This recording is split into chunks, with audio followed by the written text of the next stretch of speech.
Hello and welcome back to my channel Grammar Forward. I'm Sonia. You know that currently we are doing a series on English verb tenses.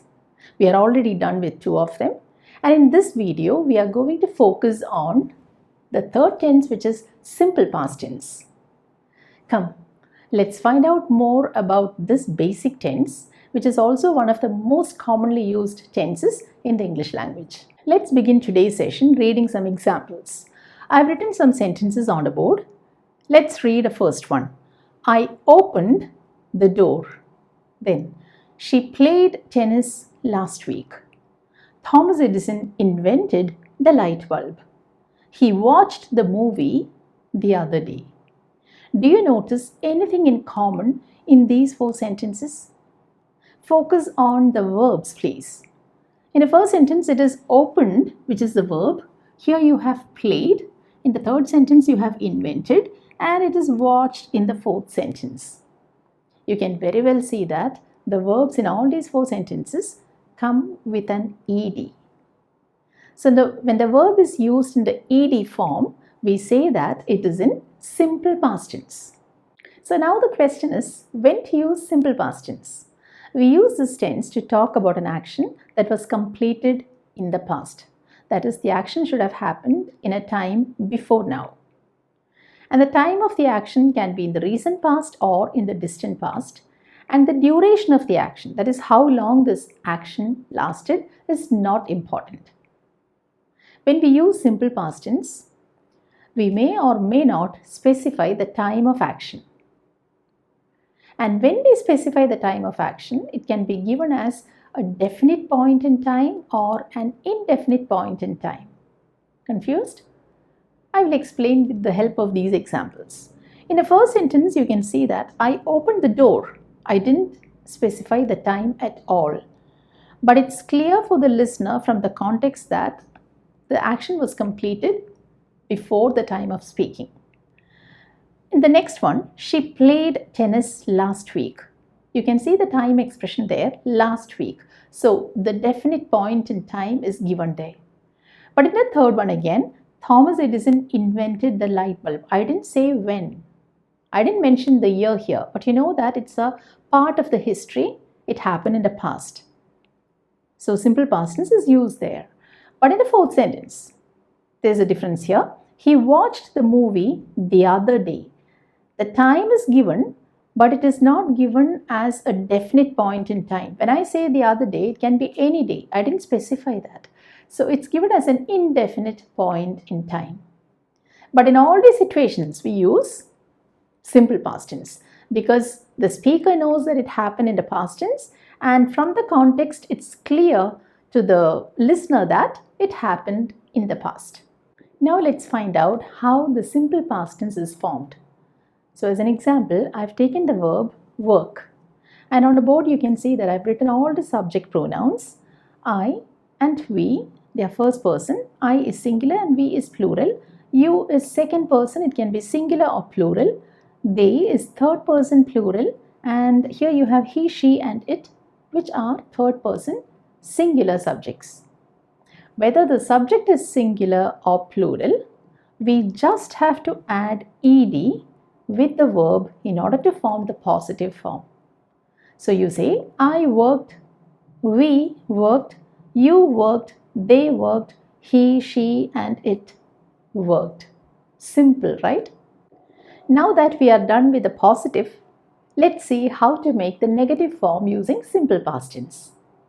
In order to make it negative, we need to take the help of a helping verb, did, and add not to it.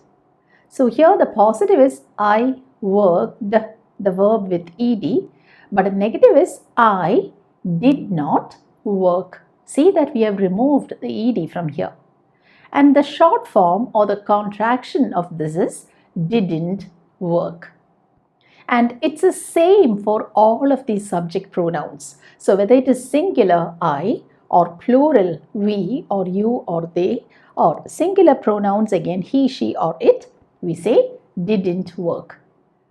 So Salma didn't work. Tom didn't work. The air conditioner didn't work. It didn't work. Our next task is the formation of questions which have yes or no as an answer. Do you remember how we made a negative? We took the help of the helping verb did, we added not, followed by the verb.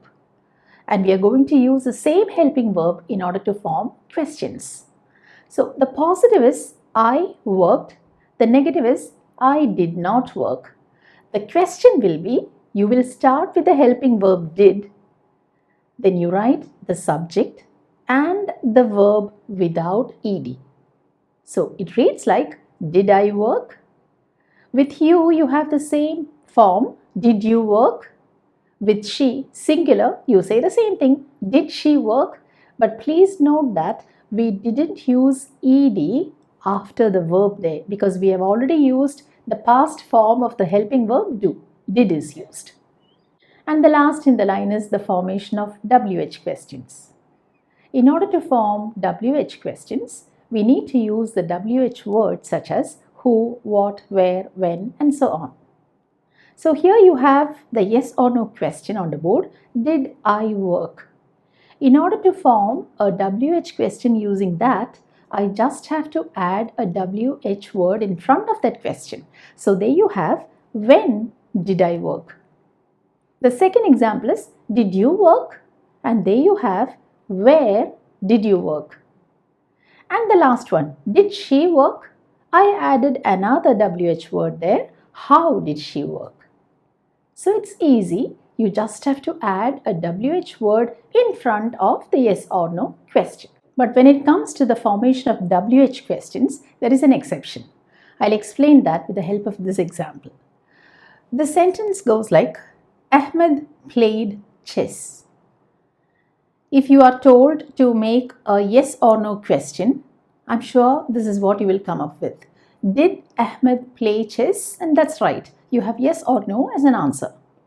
And if I want you to make a question in such a way that we have chess as the answer, which is a question word you are going to use? You will use the word what. So here is the answer. What, or rather, here is a question.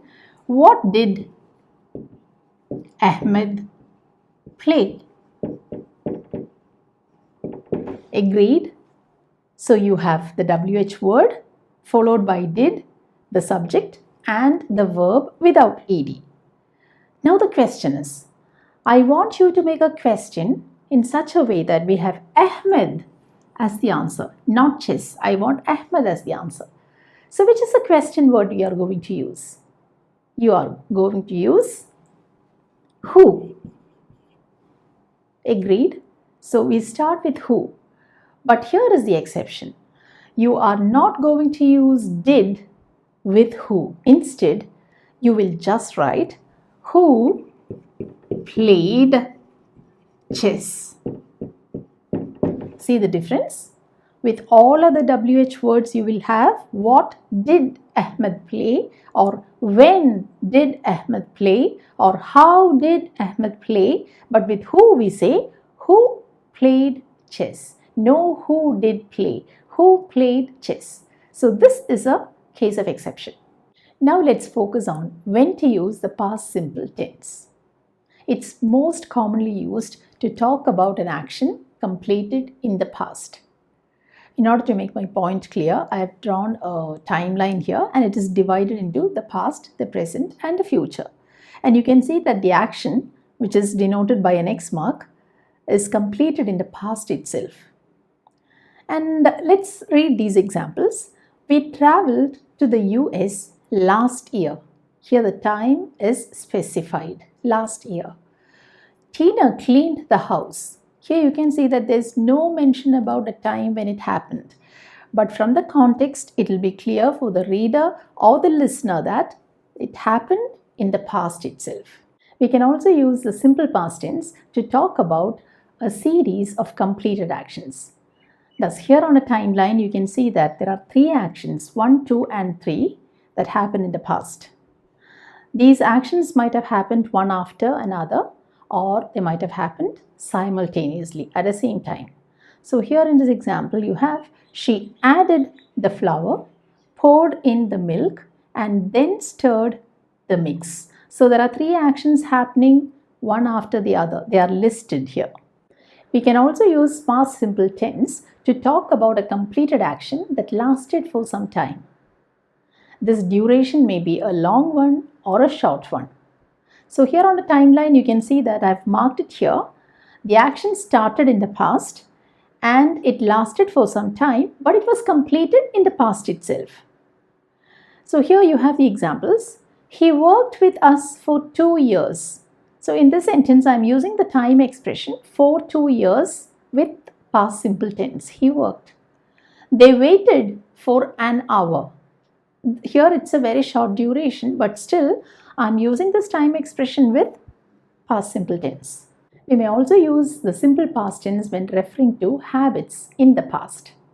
So I've shown it clearly on this timeline, and all of these are past habits.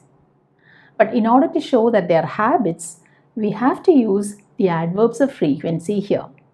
So examples for frequency adverbs are always, sometimes, rarely, often, never, and so on. Or else you will have to use the time expressions like when I was younger or when I was a child and so on. So here we have two examples. I lived with my parents when I was younger. So that time expression shows that we are talking about the past. She always enjoyed visiting her friends. So we are using the simple past tense here, but to show that we are talking about a habit, we use the frequency adverb always. And lastly, we may also use the past simple tense when referring to unreal or imaginary situations in the future. What an irony, right? Using the past simple tense to talk about future, but that's true. These examples will make it clear. If I won the lottery, I would buy a house. You can see that I'm using the simple past tense to show that I'm talking about an unreal situation or an imaginary situation. The next, if I passed the driving test, I would be happy. I haven't passed the test, I'm just imagining, it's unreal. And in order to show that it's not real, I'm using the simple past tense. And then it's completed with I would be happy. Now let's take up the spelling rules when we use the past simple tense. First of all, for verbs ending in E, we just have to add the letter D. So examples are live becomes lived, create became created. You just added D. But in the case of the verbs that end in a consonant and a Y, you will remove the Y and add I and then add ed. So for example, you have try. In this case, you have R, which is a consonant, followed by the letter Y. So the Y will be changed to I and then you add ed. So it became tried. Cry again, it is C-R-Y becoming C-R-I-E-D. The third, verbs ending in a vowel and a consonant. So here we have stop. O is a vowel and P is a consonant. In that case, you will have to double the consonant, then add ed. So we don't just add ed, we double the last letter, the consonant P. So you have double P and an ed. The same with ban. A is a vowel and N is a consonant. So you doubled the last consonant N and you added ed. And for all the other verbs ending in other letters, you will just add ed. As simple as that. So boil becomes boiled, show becomes showed, hand becomes handed, and so on. You know that in the English language, we have two kinds of verbs, regular and irregular. In the case of regular verbs, you saw that we just add a D or ED or an IED in order to make the past tense. But in the case of irregular verbs, that's not possible. They have a totally different word when it comes to the past form. And ironically, in English, we have more irregular verbs than the regular ones. So for example, you have think. We don't add an ed here. We make it thought. Eat becomes ate. Sleep is slept. Drink, the past tense is drank. Buy is bought. Sit becomes sat. Cut remains the same, it's cut. Have becomes had and do becomes did. Now let's practice what we learned. And all of these are extremely common mistakes made while using the past simple tense. So let's correct the mistakes. The first one is, she became a doctor when she was just 23. From that time expression, we know that we are talking about a past tense. Now look at the verb. She become a doctor. Do you think that this is right? What is the past tense of the irregular verb become? It is became.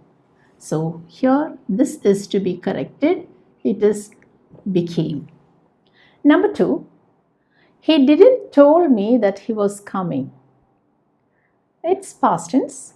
He didn't told me. How do you form the negative of the simple past tense?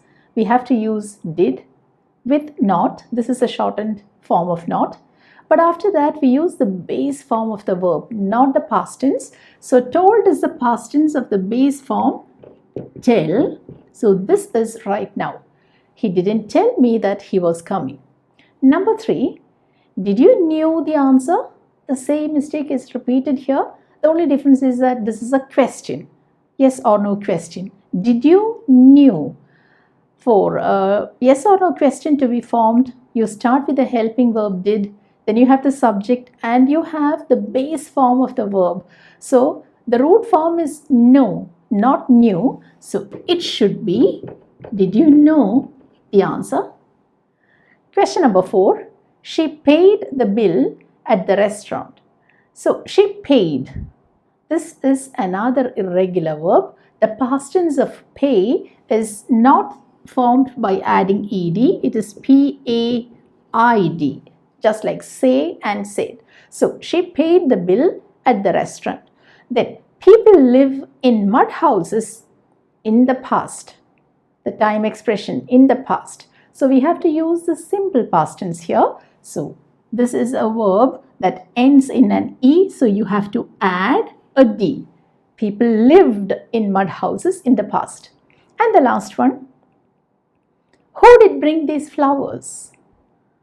I told you that when you start a WH question with who, you will have to use that without did. So we don't have to use did here, but what should we do with the verb? We have to use it in the past form. So who, what is the past tense of bring? It is brought. Who brought these flowers?